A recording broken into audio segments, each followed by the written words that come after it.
আজ হলো আমার পঞ্চম মাসের ৭। তো সকালবেলা থেকে আজকে আমার ডিউটি ছিল না, ছুটি নিয়েছিলাম। আর এই ৫ মাস পর্যন্ত কিন্তু আমার প্রেগনেন্সি জার্নি খুব স্মুথলিই কেটেছে। কোনো রকম কোনো অসুবিধা হয়নি, তাই আমার ডিউটি থেকে ছুটি নেওয়ার কোনো দরকার ছিল না। কিন্তু যেহেতু আজকের দিনটা আমার ৭ ছিল, জীবনে প্রথমবার এই নিয়মের মধ্যে থেকে আমি যাব, তাই ছুটিটা নিয়েছিলাম। তো যাই হোক, সকালবেলা শাশুড়িমা বলে দিয়েছিল একটু শাড়ি পরে সুন্দর করে রেডি হতে। তো আমিও খুব এক্সাইটেড ছিলাম এই দিনটার জন্য।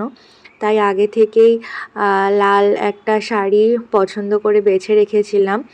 আর যেহেতু শাড়ি দিনের দিন ভাঁজ করলে পরতে অসুবিধা হয়, আমি আগে থেকেই ভাঁজ করে রেখেছিলাম। আর সঙ্গে ম্যাচিং করে বরের জন্যও একটা লাল রঙের পাঞ্জাবি বেছে রেখেছিলাম। আর এখানে এত কিছু দেখছো রান্না করে রেখে আমার শাশুড়ি মাই রান্না করেছে। আর এই যে ফল মিষ্টি এগুলো আমার দেওর বাজার থেকে এনে দিয়েছে।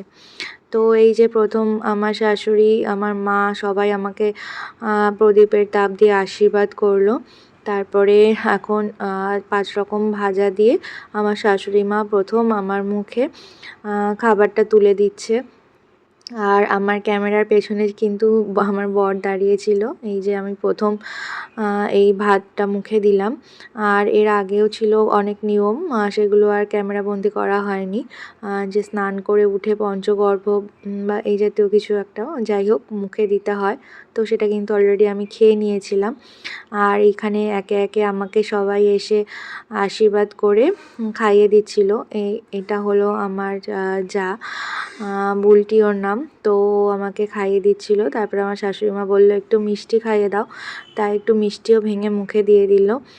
আর এই যে ওর ছোট্ট পুচকে, আমাদের বাড়ির সদস্য সৌরিশ, ও ছিল মায়ের কোলে। আর যে এখন খাইয়ে দিচ্ছে সে হলো আমার মা।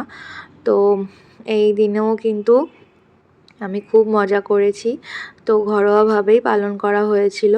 তো সবাই একে একে এসে আমাকে খাইয়ে দিচ্ছিল, বেশ ভালো লাগছিল, অন্যরকম একটা অনুভূতি।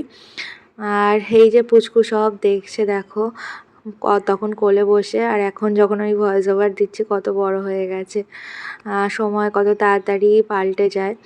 তো এই যে এই দিনটা পর্যন্ত আমার প্রেগনেন্সি জার্নি খুব স্মুথলি কেটেছে। তো আজকে আর অন্য কিছু বলতে চাইছি না। তো ফটোগুলো কেমন লাগলো তোমাদের জানিও। তো চলো আজকের জন্য টাটা।